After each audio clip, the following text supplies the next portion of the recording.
Gandang gabi po. Yan, nagluluto ako ng egg spam. Yan ang ulam namin. Kasi tinamad na ako magpunta sa palengke. Yan. Pwede na ito. Gabihan lang naman yan. Yan, basta importante magkaroon ng kakainin sa gabi. Yan. Paggabi kasi dapat hindi masyado kumakain. Katamtaman lang. Yan mga guys. Kaya nagbukas na lang ako ng dilata.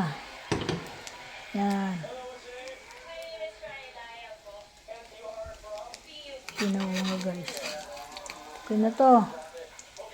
Mayroon lang maiulam kahit papaano.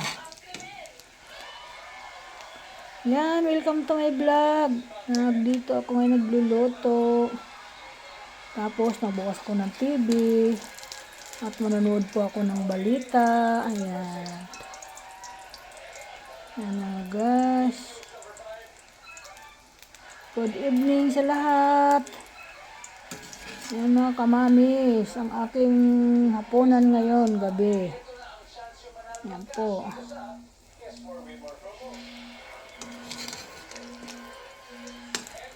Kunti na lang lulutuin ko.